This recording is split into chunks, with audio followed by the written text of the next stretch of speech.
Let me be real with you for a second. Most people think a DUI is just a bad night. Pay the fine, do the course, move on. But if you are not a US citizen, one bad night can quietly start something you never saw coming. And the crazy part, it is not even the DUI itself that causes the problem.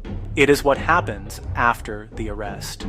Stick with us, because in this video, we are going to show you something most immigration lawyers forget to warn their clients about.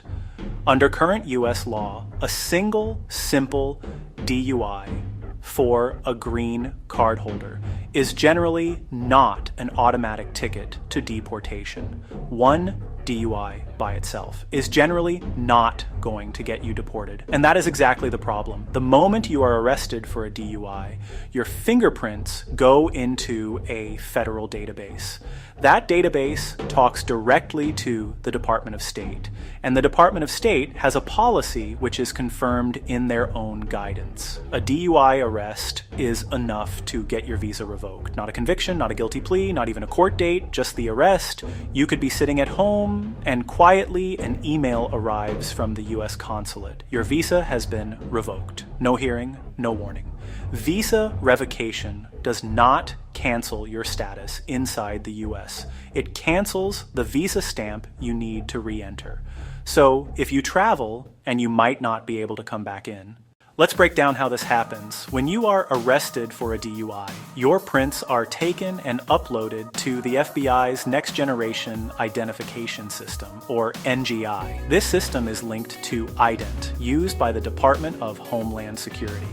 A DUI arrest hit can trigger an alert to the Department of State. This is where policy kicks in. The Foreign Affairs Manual authorizes action based on an arrest within 5 years. It is discretionary and swift, an administrative move.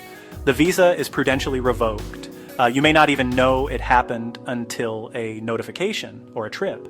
Revocation, however, does not automatically cancel your status inside the US. The problem is not staying. It is leaving and trying to come back. Airline systems will show your visa as invalid. You will be denied boarding. If you reach a US border, CBP will likely deny you entry. Criminal and immigration systems run in parallel, but immigration moves faster and with fewer protections. While you fight the charge, a separate decision can quietly lock you out. This is happening right now. These are not just technical rules, they change lives. Take a software engineer from India, working in Texas on an H-1B. He was arrested for a first-time DUI, just over the limit in 2024. His lawyer worked to reduce the charge. 6 months later, he flew to London for work.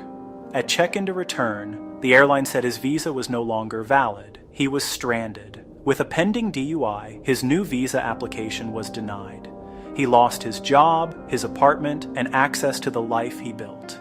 In 2025 alone, the Department of State revoked approximately 85,000 visas, more than double the prior year.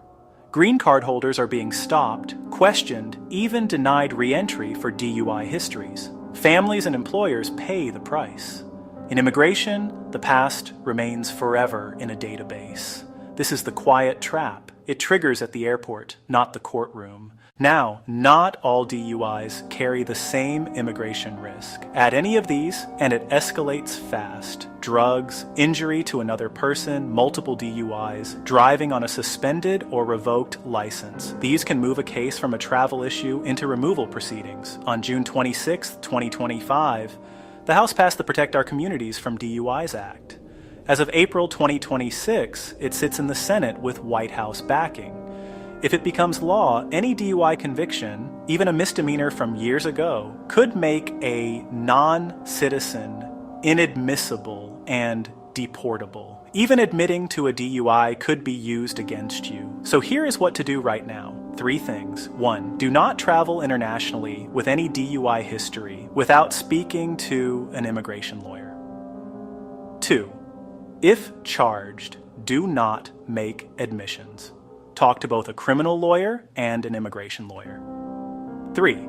Before applying for citizenship, get a full legal assessment because multiple DUIs can affect good moral character. 1 bad night, 1 arrest, 1 database entry. The DUI is not the danger. What happens after is Subscribe to Borderline Access. Drop your DUI and immigration questions below.